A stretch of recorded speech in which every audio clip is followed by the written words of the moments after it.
and welcome back to the IWAR Network Tubecast. I'm your host, Juan Cena, and with me this evening, we have CWL Commissioner Scott Anderson, we have IWAR and BRL Commissioner Matt Riley. How you guys doing tonight? You guys are doing great, fantastic. Moving on, we're going to start with the IWAR. So Matt, why don't you take us through some IWAR-wide news? Well, the big news, fans, is we have had some major title changes. Oh. Yes, in a shocker. You ever give a girl a shocker, Matt? Well, yeah. Well, I'll leave it alone. My mom could be listening. She listens to every show. I hope not. Anyways, no, we had the Russian Rocket, Alexei Smirnov, upset Graham Underwood. Boom. The IWAR World Championship.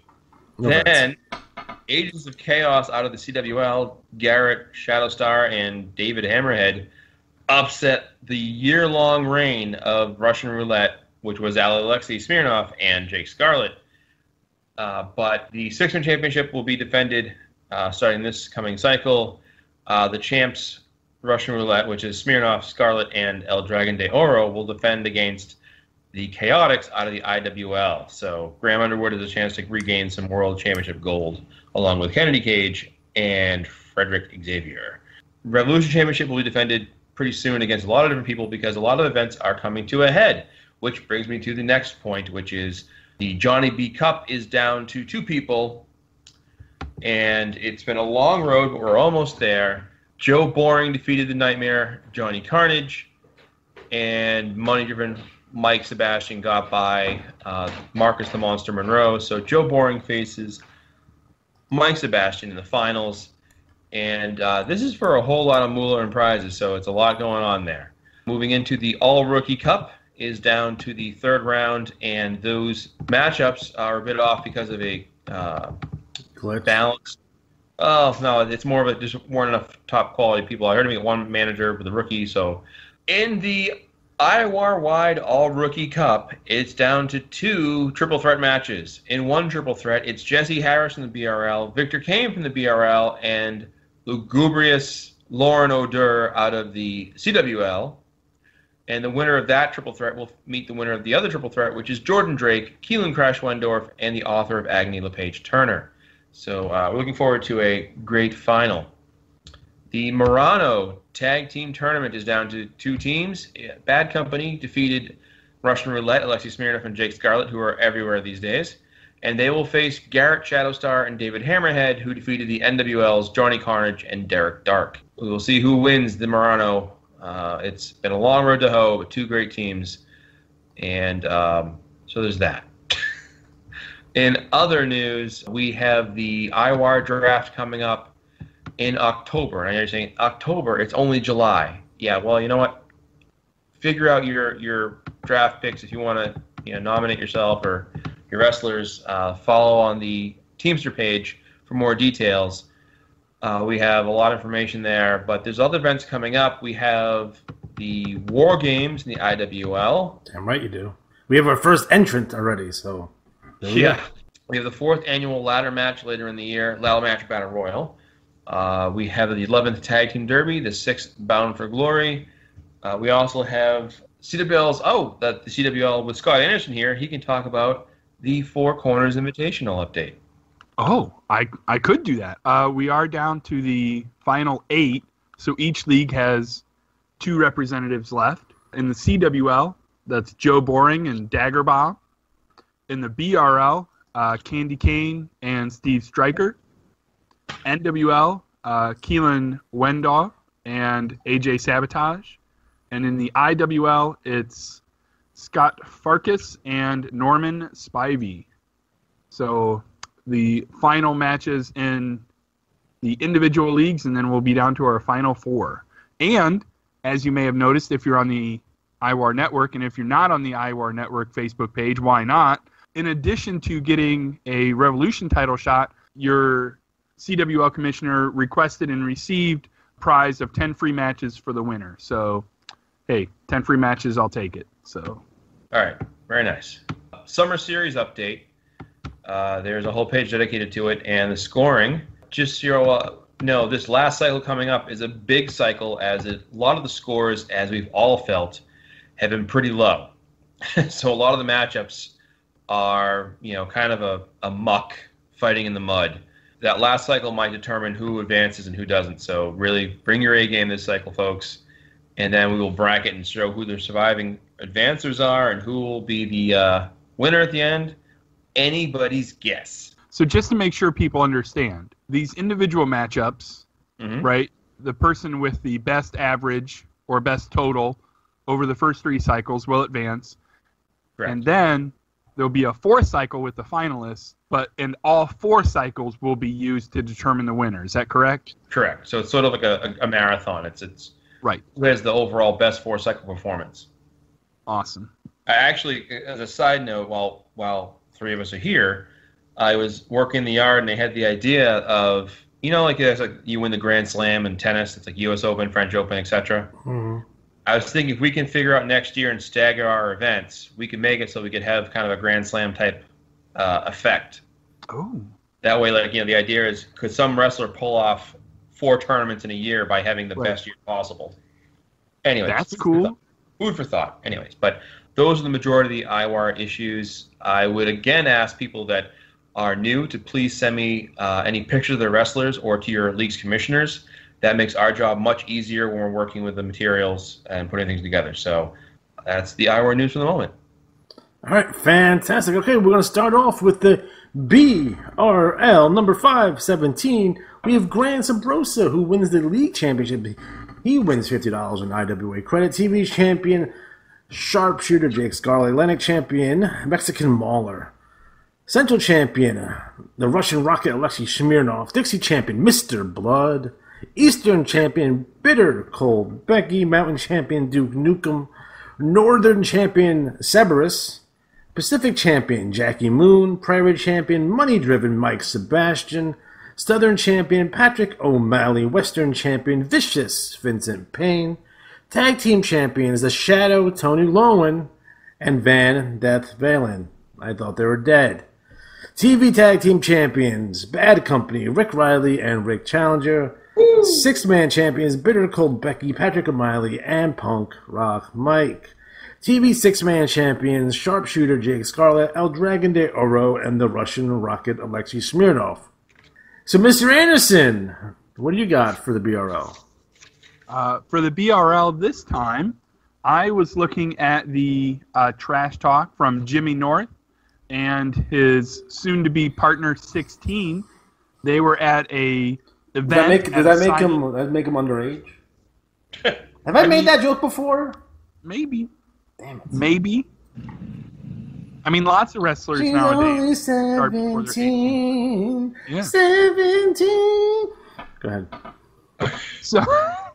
So they're at a autograph signing when suddenly they are attacked by 2 people who appear to be fans but are anything but. So they get sucker punched and beat up. The fan removes his cap. It's Isaiah Ryder. They beat him up. Dynamic Dragon, is that Dragonite? Yeah. Dynamic Dragonite and Ryder put the boots to him, beat him up, leave him bloody. All those poor fans who are in line behind him to get autographs are not getting autographs.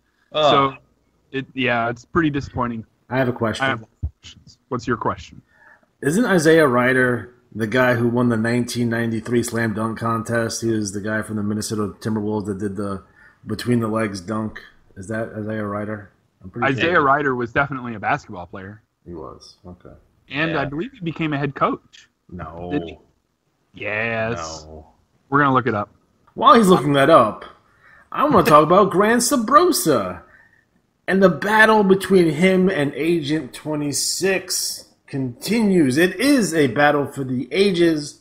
No Retreat, No Surrender, which is a super underrated movie with Van Damme in it, and there's a fake Bruce Lee, which is awesome. That movie is fantastic. He says all the experts and all the analysts will give the advantage to you because your storied career, and well, they never thought I'd win the BRL League title. He proved them wrong last cycle, and he will prove them wrong again, which he did. 26 is definitely a worthy opponent, but he is the IC champ, and he will remain the IC champ forever. Forever.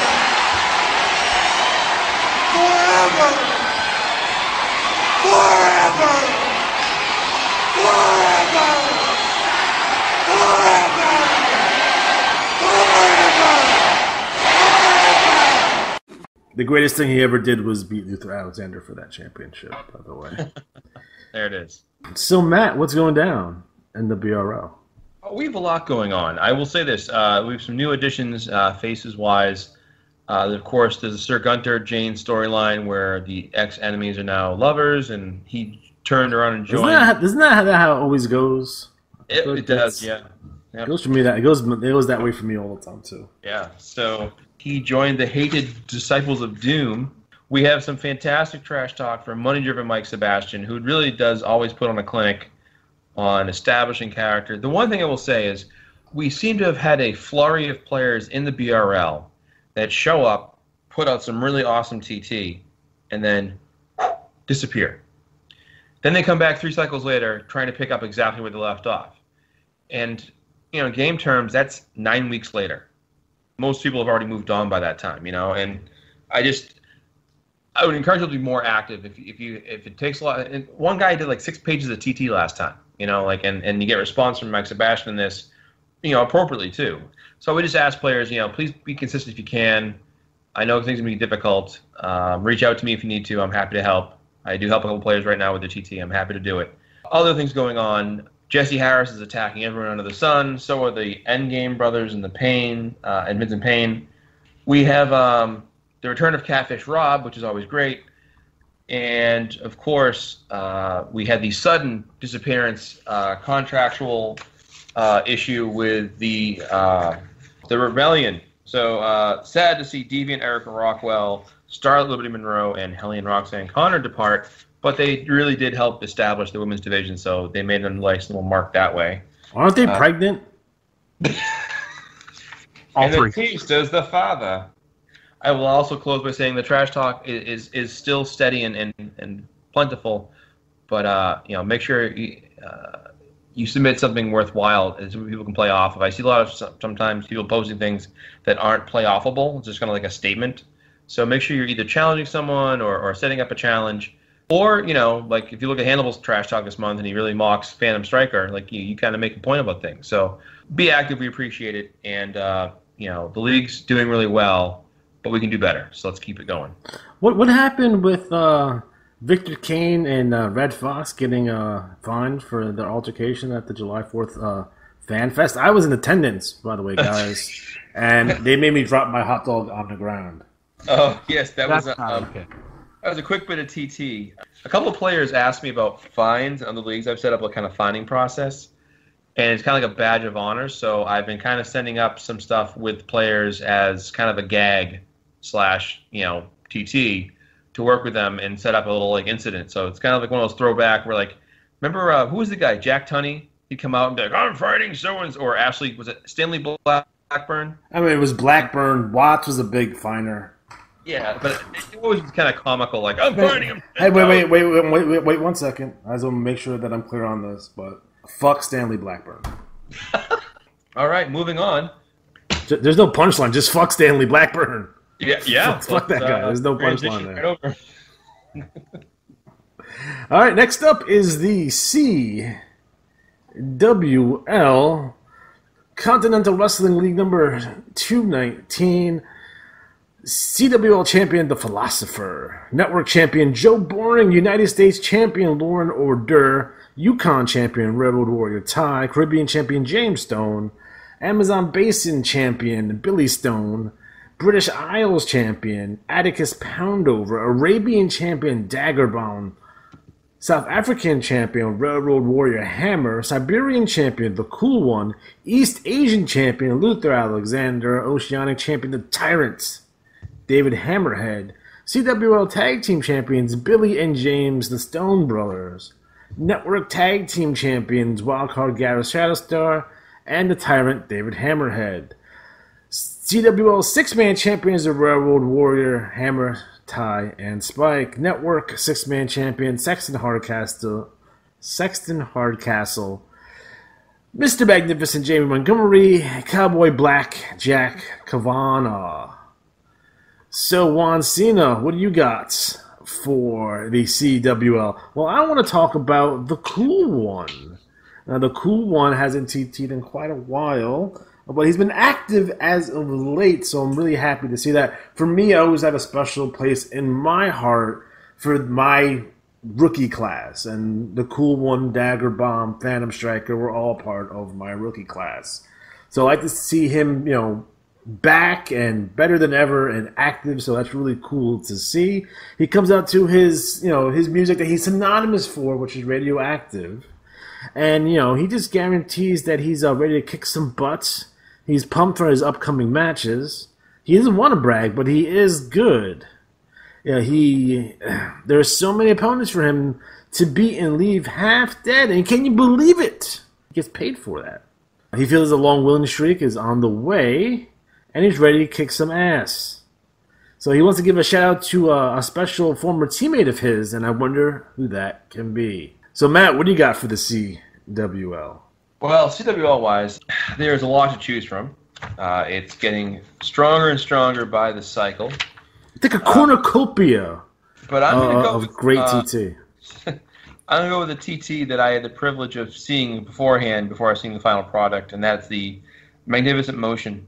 Yes. Where Jamie Montgomery sits down with Senor Lucha from the IWL to talk about the business, and you find out several things about each of their past, including that Lucha actually trained Adam Cash, Fatty the Butcher, and Barry Stevens before he became an official teacher. That, he feels that almost all your students have the potential to turn on you someday. So Montgomery makes a line about the teacher and the student, the Star Wars effect, if you will. And it's very true. So I enjoyed that trash talk immensely. I like the longer form where it has a lot of meat to it. Not just like, oh, he attacks him and beats him with a chair 20 times. Like, it's really got you thinking. He didn't write like, after I beat up so and so jobber, so and so comes out and beats me with a chair and then calls me a name and then leaves, which is good. Yeah. Very nice. Right. So, Mr. Anderson, what's going down in the CWL? Well, a lot. To reiterate Matt's point, I was reviewing the trash talk today, and I just felt like it was a super, super strong effort from everyone. Really feeling good about the level of trash talk and involvement. I know that I'm feeling really enthusiastic about where things are headed. It seems like people are getting involved. A lot of trash talk stand out, and I really could talk about at least a half a dozen, but probably top of the top of the top. For me, the few of those would be Barry Stevens. If you haven't read it yet, there's so many one-liners in here that you really should take the time to read it.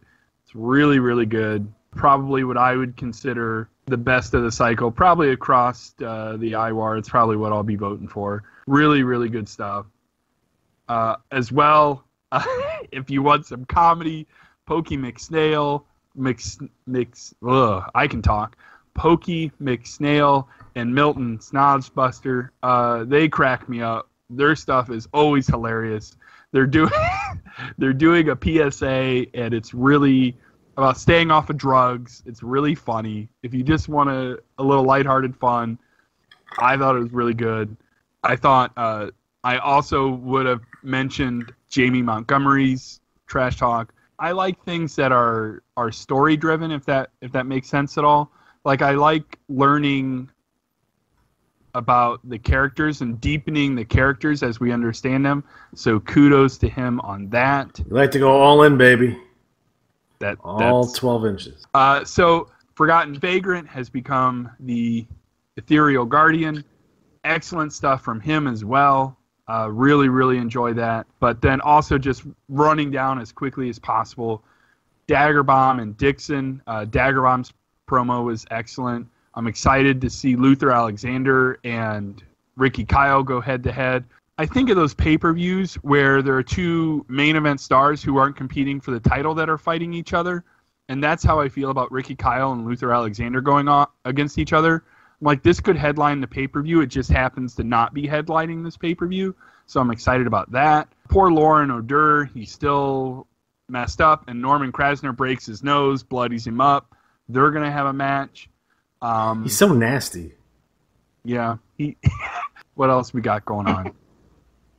Oh my goodness! How could I have scrolled over it? Mike Mason's return. Yeah, Excellent. wow. Excellent very stuff. excited. We get this very perfectly sized promo about, poor Edward Morrow. It's such a great build. I'm so glad to Doesn't see he have a Mike brother named Earl? Maybe. Okay. But I'm so glad to see Mike back. I've told him this, but I'll say it on air. I really, really, really like what Michael does, so I'm really glad to see him back. Joe Boring was good again. Frederick Goodfellow is good as always. The Bone Cutters and Peter Cross. I mean, there's so much going on, and I'm just really excited about where we're headed. So, excellent job, everyone. Hear, hear. Okay, next up is the IWL. Number 89, the league champion, Neo Dragon, television champion, the Motor City Maniac, New York City champion, Drunken Camper, Los Angeles champion, Graham Underwood, Boston champion, Hostile Takeover, Detroit champion, Frederick Xavier, Cleveland champion, because Cleveland needs a new hero, Luther Alexander, Dallas champion, the king of the IWL, Ulysses Monroe, Memphis champion, Captain James Braddock in his debut, Miami champion, the Black Demon, San Francisco champion, Marcus the Monster Monroe, Chicago champion, Madman Max Mayhems. Try to say that 3 times fast. Bet you can't. Tag team champions, blank 3 and 4. They win yet another 5 free matches. TV tag team champions, Fortune 500 Aaron McFleece and Hostile Takeover. 6-man champions, Luther Alexander, Tim Riggins III, and Solomon Graham. TV 6-man champions, Pastor Payne, Haruki Fuji, and Achilles Leos. So, Matt, what do you got for the IWL? The TT that I enjoyed the most this cycle was on 2 levels. 1, it was the words, and 2, it was the format. I am speaking of the trash talk submitted by Tim Riggins III, which he calls out Tari into the whole thing where he makes Lady Diana do disappear, and it's supernatural, and it's setting up their big showdown at Wrestle Riot, even more effectively between good and evil. But at the end, it's the commentary by Tully Schiavone, who chimes in that just seeing this supernatural horror show and scaring him that he's going to need a case of One Wipe Charlie's. So there it is, tying in a joke from the podcast, Tubecast into the TT. Always a fun. And it was funny. Like, I used the character of Tully Schiavone, but he came up with that. I just took it from him. So I was like, I'll use it. He's already here. I'll use him. Sounds good. And I'll say a quick aside. It should be noted that the IWL had a dominant trio in there for quite a long time, the Regulators, and then the Empire of Chaos. I think their reign is over. I think that we have a new top trio in either the Monroes or the Chaotix. So I'm putting that out there. Way to bait someone to return, man. Yeah, like, man. Jesus Christ. If the Empire of Chaos would come back, they should totally just focus on singles competition and not on 6-man. Their stats. All right. So, Mr. Anderson, what do you got for the IWL? I would say the IWL was also super strong in their TT this cycle. What I would talk about is what was the semifinals of the MSG Tag League tournament with Big Blank 3 and 4, who have destroyed the tag team division the last few cycles. I believe they had a 5-16 this past cycle as well. Christ almighty. Either this cycle or the cycle before. But they're facing off against Piper and Monroe and Winston Smith Jr., which was doomed from the start. Piper is getting shellackled, and he finally gets over to make a tag. And, of course, Winston Smith walks away, Sid Justice style, leaving poor Piper Monroe, and the Blanks decimate him, force him to tap out, and as Smith slowly walks away, he says, "I told you this would happen. I found someone better. You'll see."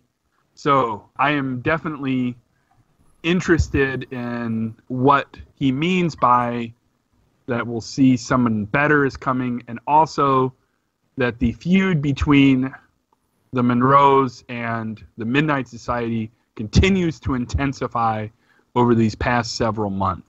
So we have the drunken fisherman and drunken camper there, yet again having drinks at their favorite bar. Drunken Hunter is asleep in the booth behind them. Essentially, this TT is setting up their 6-man match at the next pay-per-view, Wrestle Riot. So just a good way to keep the feud going, keep it hot. As you know, as everyone knows, Wrestle Riot will take place next cycle. The matches will be submitted. Looks like good old Kennedy Cage got a haircut. Good for you. You look like a real man for once. Oh. So nice to see Neo Dragon back with a vengeance in his old kind of dastardly ways, which is always nice to see. We have a nice promo here by Senor Lucha. Again, they are rapidly approaching, they meaning Black Demon and Senor Lucha, rapidly approaching their graveyard match at Wrestle Riot. Again, Senor Lucha will not rest until there is justice. His main squeeze has betrayed him, and now he's out for revenge. The King of Television, Aaron McFleece, again, is having great, the verbal intercourse with Hostile Takeover. They're going over what's currently on television, since Aaron McFleece is the King of Television.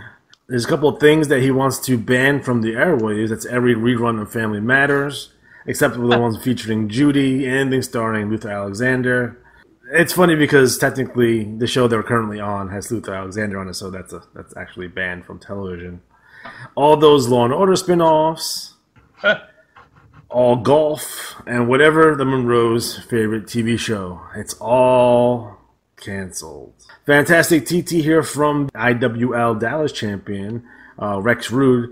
I wonder if Tony Schiavone is the brother of Tully Schiavone.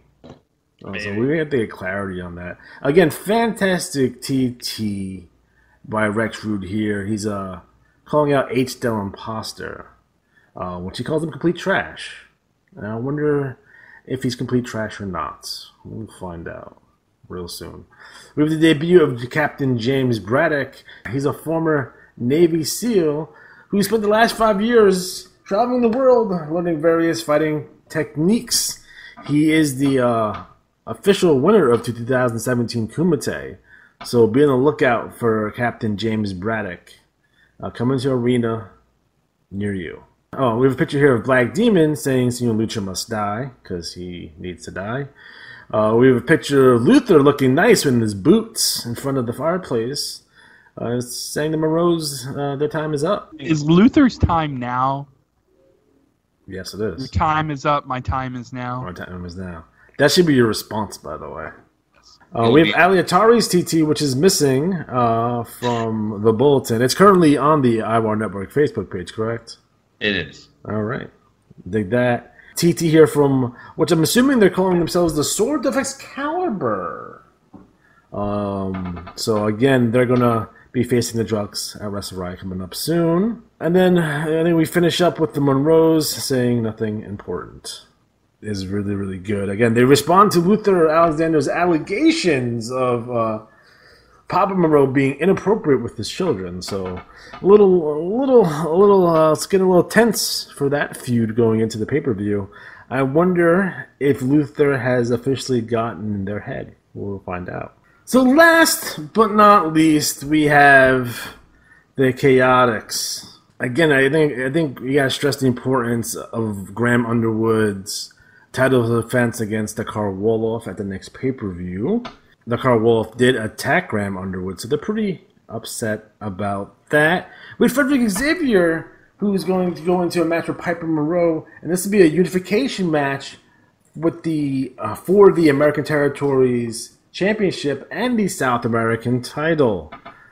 Those titles will be merged, and I will unveil a new championship belt and a new name for that, by the way, guys. And then we have Erica Rockwell. The recently pregnant Erica Rockwell, is that correct? Do we not know this? Is she recently pregnant? There's been no report that she's pregnant, but Okay. So that that's sounds just like a rumor mill to me. Okay, that's rumor innuendo. She's here in the IWL to support her man, Kennedy Cage. You know, like I said, I love Graham Underwood. I like Frederick Xavier. That Cage fellow that smells like poop. He's a poopy man. So we have Erica Rockwell, who is now in the IWL, supporting her man, Kennedy Cage, against that fool.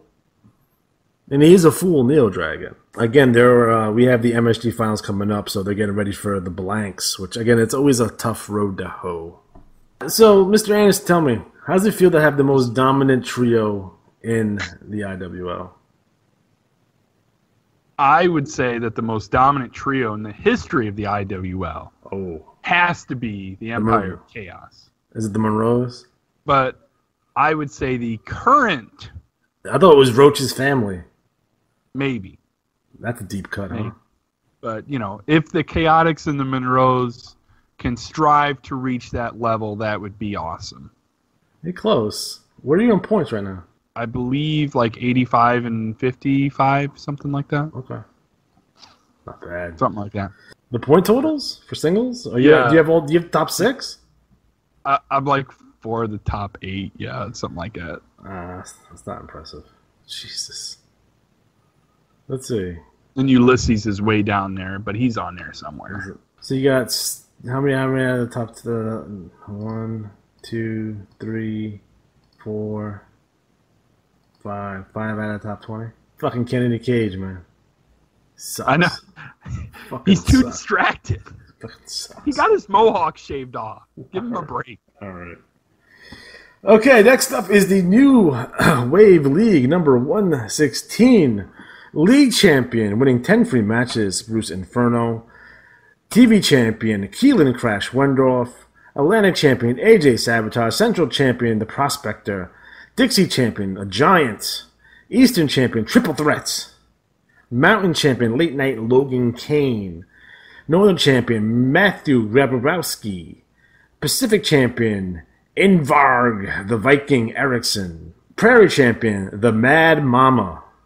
Southern champion, Johnny WrestleFest. Western champion, the author of Agony, LePage Turner. Tag team champion, Cyrus Valley and AJ Sabotage. TV tag team champions, Johnny Derail and Bobby Rhodes. Six-man champion, Cyrus Valley, AJ Sabotage, AJ Hammer. Boy, AJ's in there. TV six-man champions, Johnny Derail, the Chameleon, and Triple Threats. So, Mr. Anderson, what do you have for the NWL? What I have for the NWL is what I read about 80% of before I realized that it was not who I thought it was. You were fooled. You were tricked by the Chameleon. I was totally tricked by the Chameleon. The Chameleon is an excellent character. I've said it before, but this one was by far, has to be some of the Chameleon's best work. I truly thought I was reading a Big Bad Bob promo. I like Big Bad Bob. The fans like Big Bad Bob. He comes out to Goldberg's music. He kicks butt.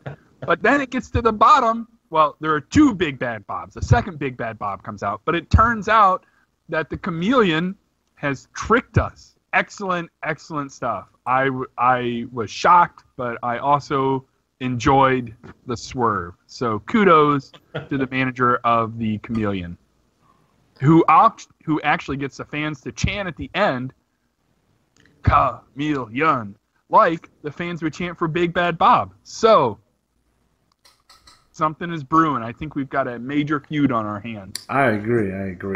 I have a letter here from Ralph Waldo Emerson.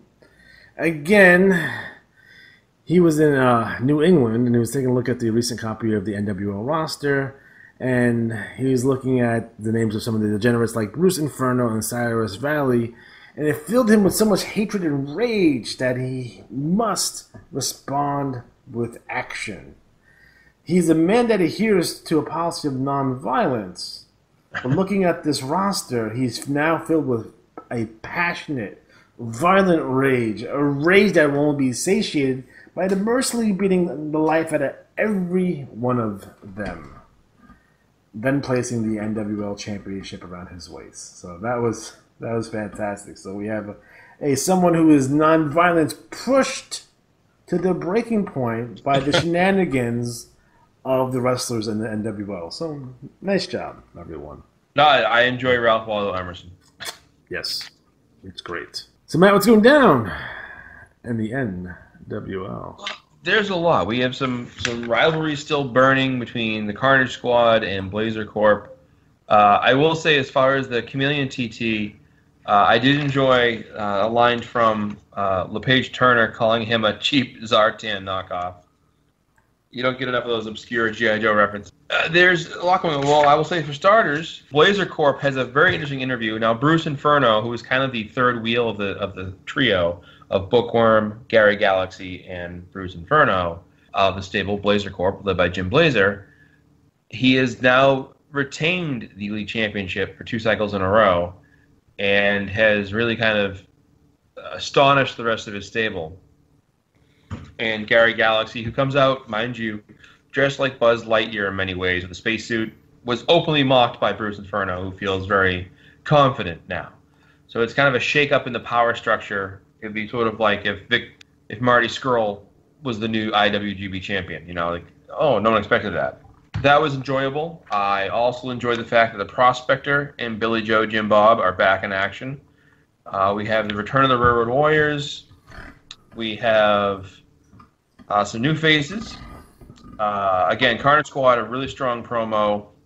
The rest with no name. Also good, as is the Unleavened Bread masked man. A guy with a mask made of bread. So, yeah, there's that. Logan Kane with another episode of his late night show. And one thing I like about late night with Logan Kane is that he does a lot of callbacks. So he has like the shovel from his first guest, Carter Carver, and he has a book from 501 Ways to Win that is LePage Turner's book. So he kind of incorporates that into his promos. We have, of course, the debut of the Norse. So they're making a good debut. And I will say this, as far as I know, the Mad Mama, who was the Prairie champion in 10-0, is the first that I know of exhibition wrestler to come in and win a title after the first cycle.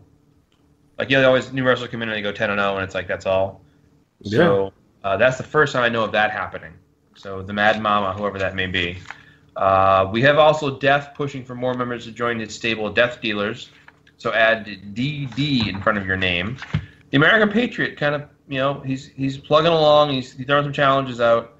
And we have a new guy called the Christian Warrior who's talking about his beliefs, and he's looking to make a name for himself. We have Sean Bradley managing Triple Threat. And one of the more astonishing things was in the Trash Talk a couple cycles ago, LePage Turner put down a strategy to use for the duo of the Giants who have lost and been terrible.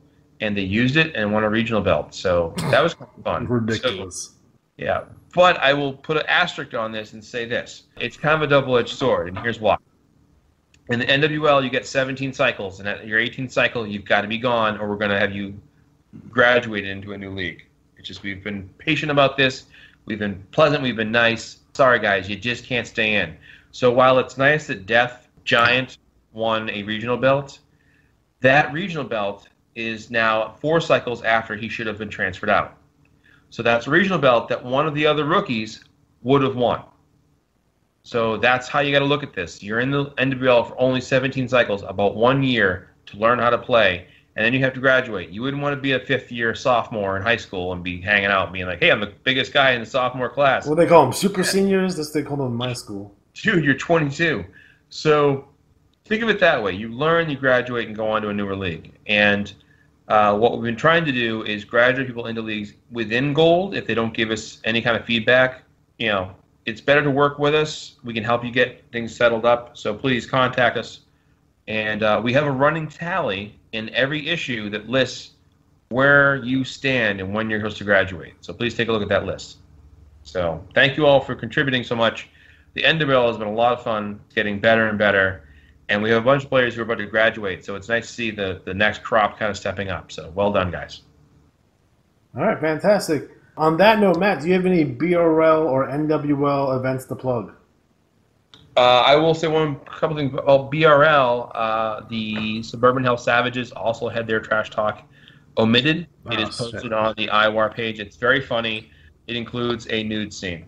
The Autumn Anarchy pay-per-view will be coming out in a few months, so build up to that. Right now, I just finished writing the Imagibash pay-per-view Ice Train, and those results will be out this coming cycle, as will the Clash of Champions pay-per-view. So this next issue is going to be a little bit bigger. I kind of screwed the pooch my scheduling-wise and didn't plan properly.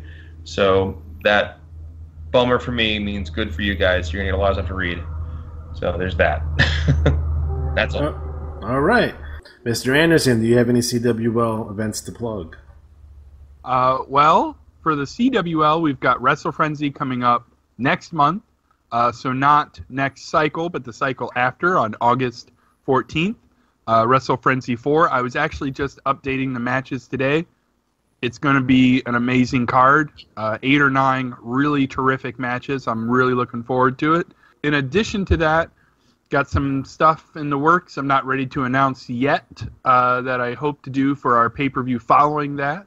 What I do want to mention, if I may, is that in this issue of the Ringside Magazine is an updated IWA report standings.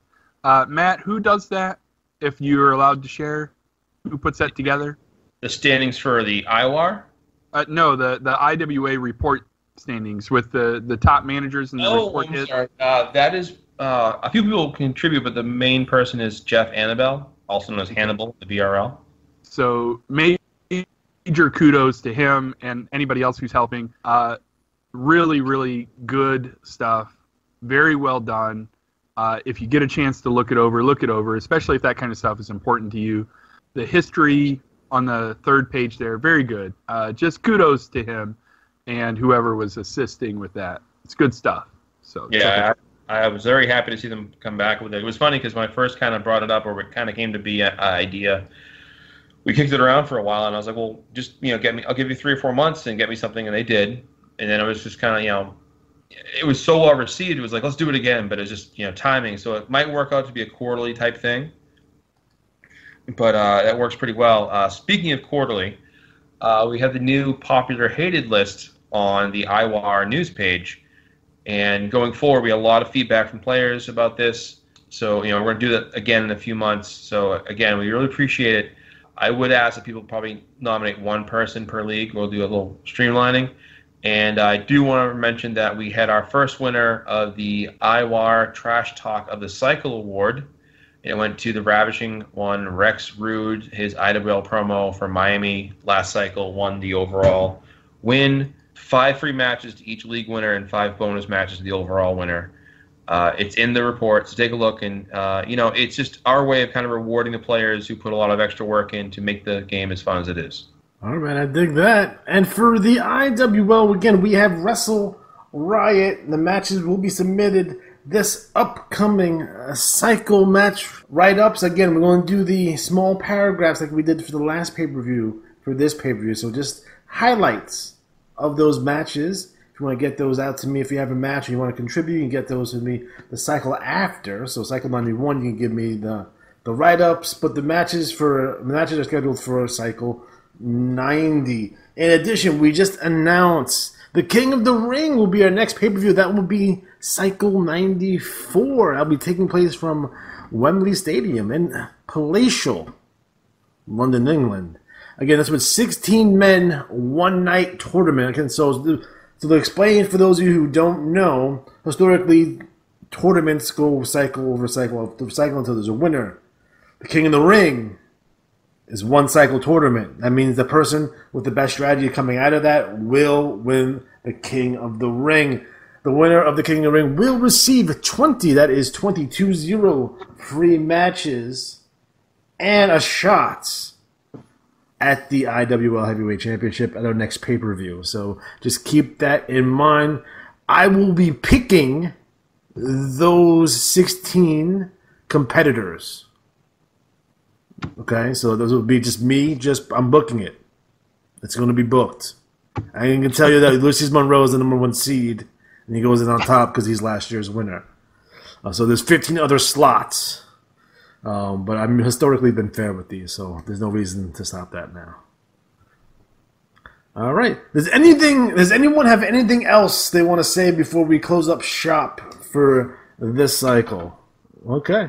We got it all. All right, guys. So we are officially out of time. So for Matt Riley, for Mr. Anderson, I'm Juan Cena.